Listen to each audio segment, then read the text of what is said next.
Sekarang ni nampak, okey, nampak dia tak ketidakbijakan dia. Zahid semalam dah keluar kenyataan. Kan, Zahid semalam dah keluar kenyataan. Kalau berani pecat lah. Pecat lagi. Asyik pecat je kan. Pecat. Semua pecat. Kesian Anwar Ibrahim tuan-tuan. Semua ugut pecat dia.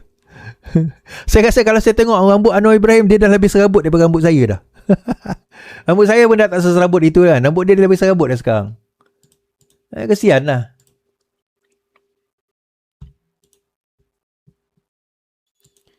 Serabutnya dia kenapa tuan-tuan? Kenapa dia serabut? Itulah. BN suruh pecat, PKR suruh pecat, DAP nak keluar daripada gagasan, macam-macam lah. Semua ugut.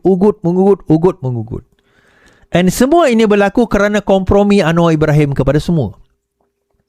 Dia nak sangat kompromi. Dia nak kompromi kepada bangsa ni, kompromi kepada kaum ni, kompromi kepada parti ni, kompromi kepada negeri ni. Semua dia nak kompromi lah.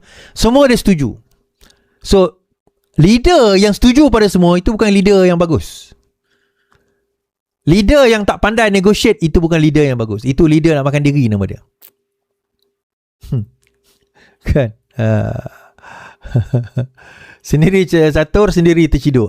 Dia sendiri yang catur benda tu. Dia awal-awal dulu saya dah kata dulu awal-awal, kita ni gabungan kerajaan, bukan gabungan parti. Bab parti tu tak payahlah nak kompromi. Kita lawan je lah. Tapi bab negeri kita macam sekarang lah. Contoh terbaik kan. Di Johor lawan lah. Di Negeri Sembilan lawan lah. Tak perlu kita bawa hal pemerintahan. Bawa je lah cerita tu. Dan timbul naratif kan semalam. Berapa 5-6 orang bekas yang kalah pemilihan cabang dipotong kepala. Yang terpotong kepala lah. Kalah pemilihan cabang, jadi calon di Negeri Sembilan. Itu maklum tuan-tuan, Negeri Sembilan ni antara negeri yang kena pancung ramai. Tok Min je tak kena pancung, yang lain semua kena pancung. Dan mereka ni semua dululah, tak tahulah sekarang masih lagi tidak, dulu dianggap sebagai tim Rafizi. So bila dia diangkat jadi calon, mereka jadi calon. Itulah sebab ni nak bagi tahu kenapa Tok Min dihantar ke Linggi. Jangan tak tahu dah didedahkan kenapa dia dihantar ke Linggi. Itu sebab dia. Kalau diikutkan pada AJK, menang je AJK tu. Tapi disebabkan oleh nak potong sangat kepala. Tapi setelah potong kepala, kenapa Anwar tak letak je orang dia? Sebab tak ada orang. Di Negeri Sembilan ni, powernya adalah tim Tok Min. Bila dia nak potong, dia lupa nak letak tim alternatif kepada Tok Min. Itu masalah dia. Dia ingat geng baju hitam tu sempat nak letak orang. Tak sempat. Yang orang yang dia letak pun, orang yang tak mampu nak menjadi calon pun. Dan dia lupa Tok Min dalam Menteri Besar. Pengurusi MPN, dia menentukan calon. So akhirnya dia nak melobi, dah tak boleh melobi. Nasib lah. Kan? Nasib lah. Hari ini Anwar Ibrahim dikatakan turun berkempen. Saya try tanya, check juga kan kempen dia tadi. Cuba kita tengok. Parti Keadilan Rakyat. Ada tak dia live? Oh, tak ada live ni.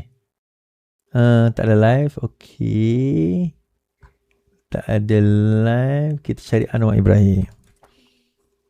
Ada live tak Anwar Ibrahim? Ke dah habis dah? Ceramah dah habis dah? Oh, mungkin kau 11 kot. Parlimen ceramah dah habis. Oh, dah habis dah.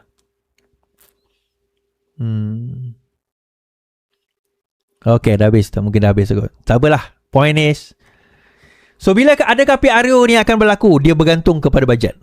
Kalau Anwar merasakan bahawa bajet ni tak boleh nak dapat majoriti, dia akan bubar. Sebab tu kalau ikutkan, dia sepatutnya bubar dalam bulan 11 lah. Next year. September next year. Tapi itu saya kata ada ura-ura dia kena bubar juga. Bubar bulan 11 tahun ini. Dan ada kajian daripada bank mengatakan dia kena bubar juga tuan-tuan. Sebab daripada segi banyak faktor yang menyebabkan dia kena bubar juga selepas bajet diumumkan. Tapi lagi teruk, kalau dia masuk bajet, dia gagal dalam bajet tersebut, gagal diluluskan, dia lagi pening kalau dia nak bubar.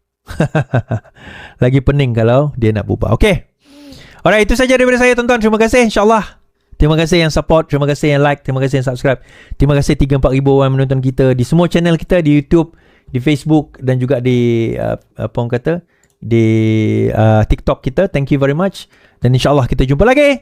Selamat malam, selamat beristirahat, yang penting bersama akan tetap lawan. Assalamualaikum. Pengerusi Pakatan Harapan Negeri Sembilan, Aminuddin Harun, berpandangan adalah tidak wajar bagi Ahmad Zahid Hamidi selaku Timbalan Perdana Menteri mencabar Perdana Menteri Anwar Ibrahim memecat dirinya dan 8 Menteri BN yang lain.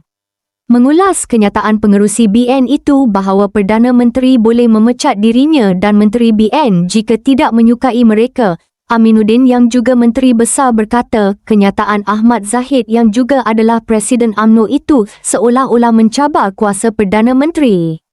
Kalau betul itu ucapan dia, Ahmad Zahid, saya rasa itulah satu cabaran.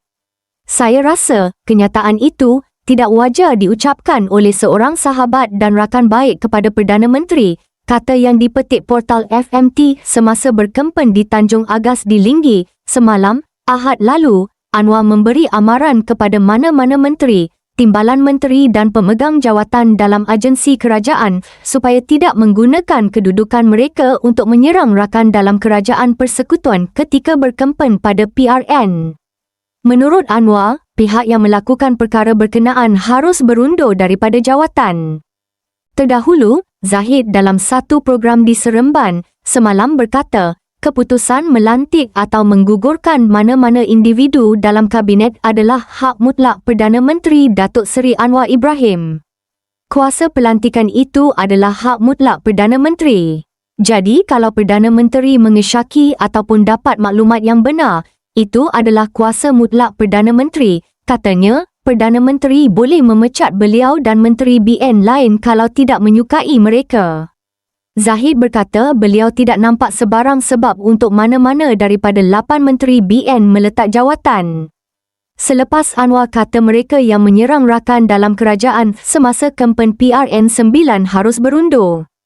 Masalah PH dan sekutunya, BN yang membentuk kerajaan persekutuan timbul apabila pada PRN Johor pada 11 Julai lalu apabila mereka bertindak bertanding secara solo menentang PH.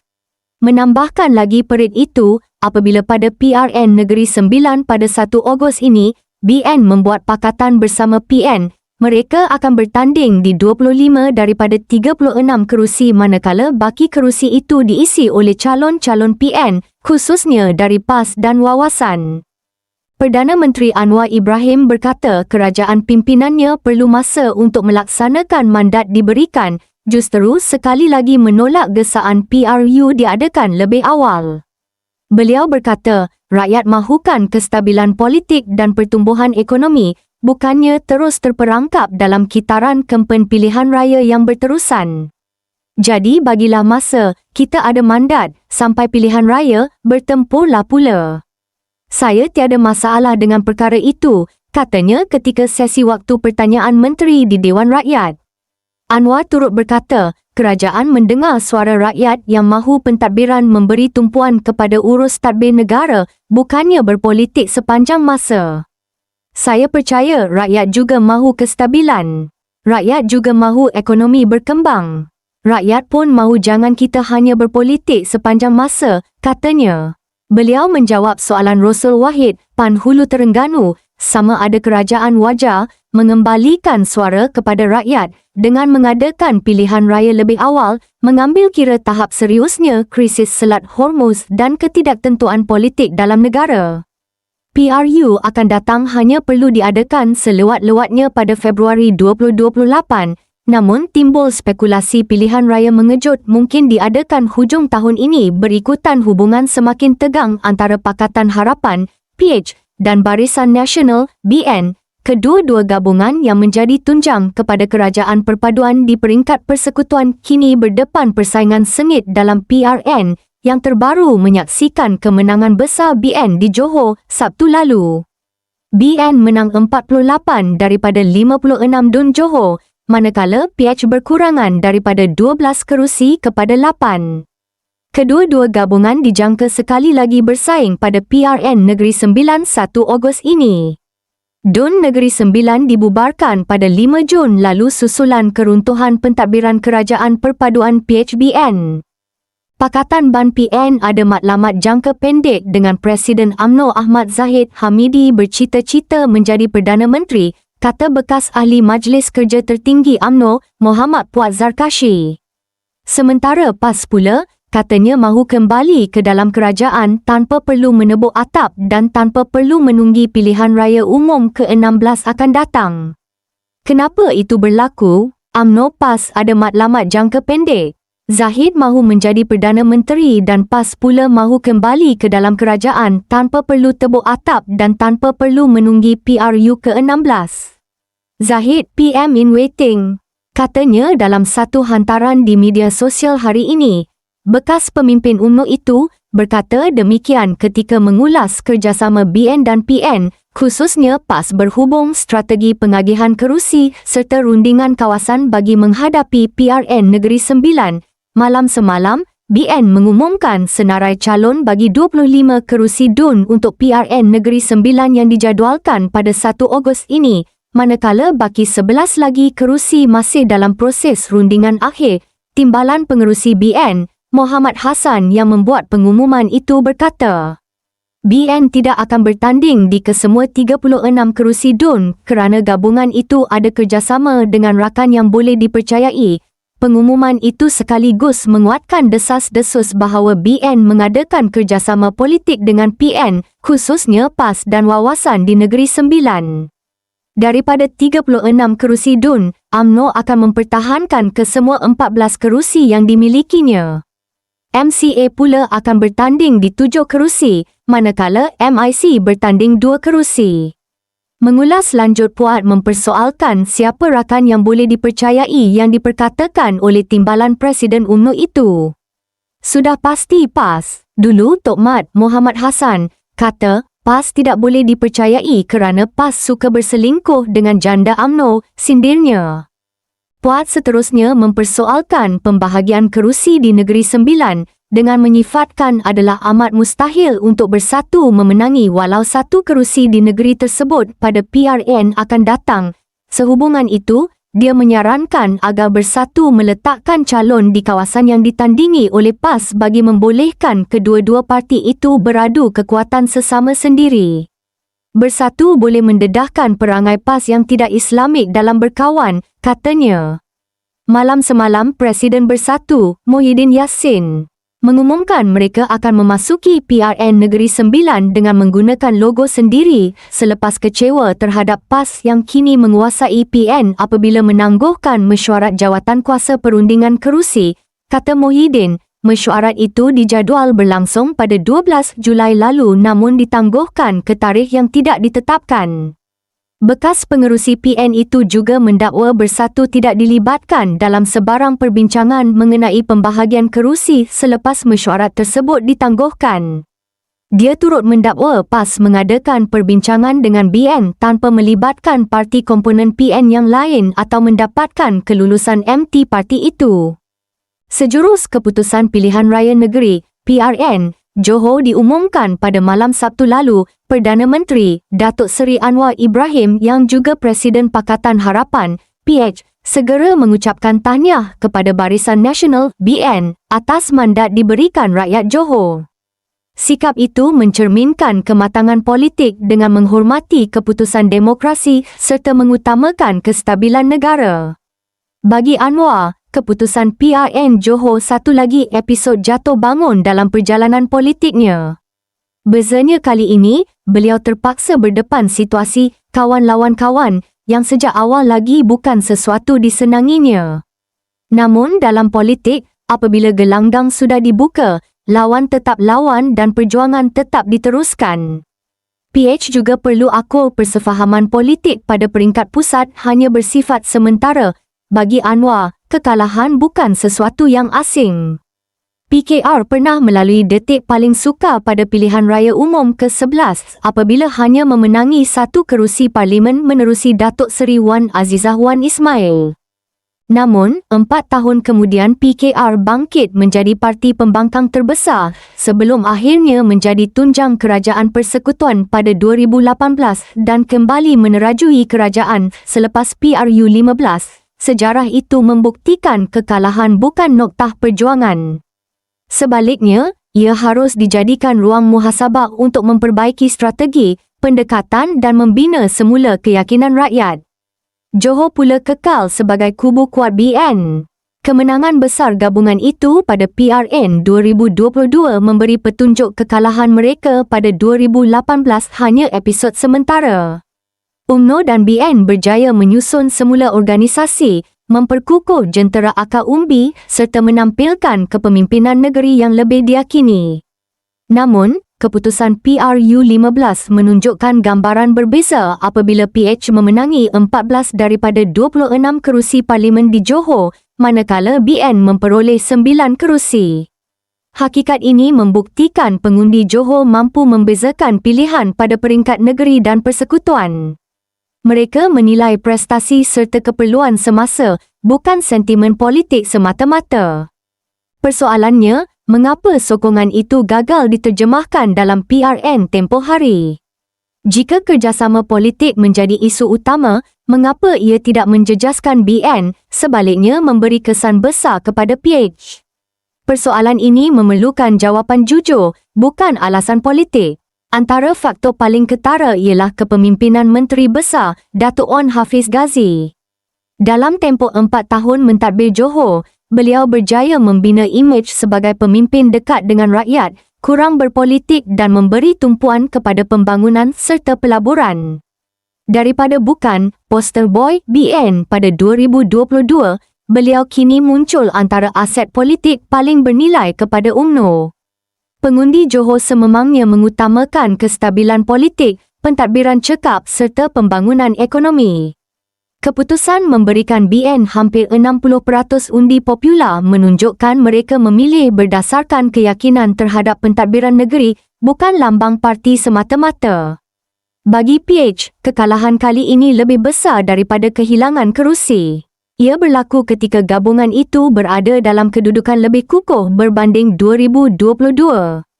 PH menguasai lebih banyak kerusi parlimen di Johor, menerajui kerajaan persekutuan dan mempunyai kelebihan sebagai parti pemerintah dengan Anwar sebagai Perdana Menteri. Secara teori, semua kelebihan itu sepatutnya diterjemahkan kepada sokongan lebih besar. Namun realitinya, ia tidak berlaku. PH juga dilihat tersilap membaca pola pengundian dengan terlalu bergantung kepada sentimen lama, sedangkan lanskap politik sudah berubah. PKR sendiri hanya mampu mempertahankan satu kerusi DUN, iaitu Puteri Wangsa. Keputusan itu membuktikan berada dalam kerajaan persekutuan bukan jaminan untuk memenangi pilihan raya negeri. Pada masa sama, sentimen pengundi turut dipengaruhi tekanan kos sara hidup, cabaran ekonomi, persepsi terhadap pelaksanaan reformasi serta kelemahan komunikasi dasar. Walaupun sebahagian isu itu berada di luar bidang kuasa kerajaan negeri, rakyat tetap mengaitkannya dengan parti menerajui Putrajaya. PH juga dilihat gagal menawarkan naratif negeri yang mampu menandingi rekod pentadbiran BN. Kempen lebih banyak tertumpu kepada isu nasional, sedangkan pengundi mahu mengetahui pelan lebih meyakinkan untuk membangunkan Johor. Manifesto diumumkan lewat turut menjejaskan momentum kempen. DAP juga wajar menjadikan keputusan ini sebagai ruang muhasabah. Parti itu perlu meninggalkan naratif lama yang semakin kurang berkesan dan memberi tumpuan kepada penerangan dasar secara lebih berhemah. Pemimpin DAP tidak perlu menjerit-jerit di pentas. Terangkan fakta dan realiti secara berhemah. Rungkai segala cabaran, rintangan dan tekanan kepada pengundi dengan jujur dan ikhlas. Perlu diingat, kerajaan perpaduan hanya dibentuk tidak sampai 4 tahun. Bersembang dengan pengundi dengan jelas. Proses reformasi sedang berjalan seperti dirancang. Anwar bukanlah Superman. PH tidak miliki majoriti, tapi suara komuniti Cina sentiasa diberikan perhatian. Dalam kerajaan perpaduan, menyerang rakan sendiri ketika berkempen hanya mewujudkan persepsi negatif terhadap kestabilan gabungan. Bagi PKR pula, keputusan PRN Johor perlu menjadi titik kebangkitan baharu. Parti itu perlu memperkukuh organisasi di Johor, menghidupkan semula jentera akar umbi serta melahirkan lebih ramai pemimpin pelapis. PKR masih mempunyai tokoh berpotensi seperti Nurul Izzah Anwar, Datuk Seri Amiruddin Syari dan Datuk Seri Fahmi Fadzil untuk meneruskan proses pembaharuan parti. Pada masa sama, PH tidak boleh terus menganggap sokongan masyarakat China dan India sebagai sesuatu yang kekal. Corak pengundian di Johor menunjukkan sebahagian pengundi daripada kedua-dua komuniti itu kembali memberikan sokongan kepada BN. Jika trend itu benar-benar berlaku, PH perlu menelitinya secara objektif dan mengenal pasti kelemahan dasar, pendekatan serta komunikasi dengan rakyat. Akhirnya, mesej pengundi Johor cukup jelas. Mereka tidak semestinya menolak PH, tetapi memilih gabungan dianggap lebih diyakini untuk menjamin kestabilan dan meneruskan pembangunan negeri. Walaupun lanskap politik setiap negeri berbeza, keputusan di Johor wajar dijadikan peringatan menjelang PRU16. Dalam politik, kemenangan bukan hak mutlak mana-mana parti. Ia perlu diraih melalui prestasi, keikhlasan, kepercayaan dan kemampuan memenuhi harapan rakyat. Kekalahan PH boleh menjadi asas kepada kebangkitan lebih besar. Syaratnya hanya satu, berani bermuhasabah, bersedia berubah dan kembali mendengar suara rakyat. Katanya oleh penulis penganalisis politik bebas.